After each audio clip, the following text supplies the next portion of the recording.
I'm here now with Governor Christie. The Republican star is riding high in New Jersey after his passionate and forceful response to Hurricane Sandy. And in his State of the State address yesterday, he laid down a challenge to the politicians in Washington. We have established a governing model for America that shows that even with heartfelt beliefs, bipartisan compromise is possible. Maybe the folks in Washington in both parties could learn something from our record here in New Jersey. And Governor Christie joins us now. You know, that comes on top of last week's press conference where you were very tough on the House Speaker, John Boehner, on the issue of Sandy aid, and you took on what you called the toxic internal politics of House Republicans. What specifically do you want your party in Washington to learn? Well, I mean, first off, that something like Sandy is and was above politics. I mean, there's certain things, George, that happen in our lives that have to be above politics, and both parties should try to rise above, as hard as that is for them sometimes. And so what I'd like them to learn is to listen. Listen to the people in my state. Listen to the people in the state of New York. They're suffering, they're hurting, and they don't understand why they've had to wait 7 times longer than the victims of Katrina to get any aid from the federal government. Most of the aid is still being held up. You think it's going to get through? I do. I mean, I met with the congressional delegation yesterday. I'm hopeful.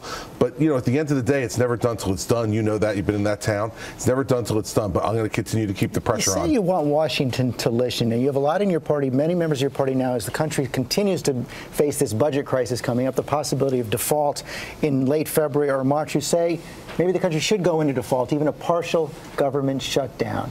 Is that smart politics, or are they playing with fire? Well, I think, listen, you have to use every bit of leverage you have to be able to negotiate, but ultimately what people want you to do is get things done and move the ball down the field. Going into default? George, what I think you have to do is, you have all kinds of tools available to you when you sit down at a negotiating table. The fact of the matter is, everybody has to come to the table wanting to come to an agreement. Ultimately. And that's what we've been doing in New Jersey for the last 3 years. I have a Democratic legislature. We don't always agree on everything, and we'll say some things publicly sometimes that we have to back away from a little bit. But the reason we can do that is because we have trusting relationships with the leaders of the Democrats in the legislature. And when we sit down at the table, they know if I tell them I'm going to do something, I'm going to do it. And if I tell them I won't, I won't. And they know that I want to come to an agreement with them because that's my job. One of your potential opponents for governor this year criticized your failure yesterday in the State of the State message to take on the issue of gun control. You've called for a national conversation. Why not talk about it yesterday? Well, you know, George, you picked things you want to talk about in a State of the State address, and I really thought that given what's happened to our state, that the majority of time should be spent on talking about Sandy, what it's done to our state, and the challenges, the enormous challenges that we have in rebuilding. And so, you know, we'll have plenty of time to talk about a lot of other issues. I didn't talk about my tax cut proposal yesterday. I didn't talk about our plans for a number of other issues on reforming government. You make certain choices, but you know, I don't think the people of New Jersey think they don't hear from me enough. They hear from me on these issues. But on that issue, what do you think should happen right now? Of course, the president, we're waiting to hear from Vice President Biden's task force next week. We saw Gabby Giffords come out yesterday leading a national effort to prevent gun violence. You've raised questions about the idea from the NRA about having an armed guard in every school. But what do you think should happen right now in the wake of this tragedy in Newtown? Well, I think we have to talk about all the aspects of why we're seeing this kind of outbreak of violence in our society. Sure that we have to talk about gun control as part of that. New Jersey has the second toughest gun control laws in America behind the state of New York.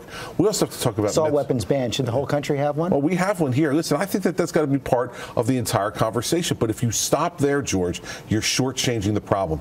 This young man in Connecticut was obviously mentally ill.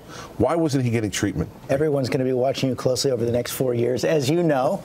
So what are the prospects of a Christie-Hillary Clinton presidential race in 2016? You know, they're as good as the prospects of anybody else against anybody else. You know, anybody who tries to plan 4 years from now, George, you know is crazy. I think the fact of the matter is I'm going to follow the advice my mother gave me, which is to do the job that you have right now as well as you can do it, and your future will take care of itself. And I'm running for 4 more years as governor of New Jersey because I want to serve for 4 more years as governor of New Jersey. And but if the call comes in 2016, you'll be ready?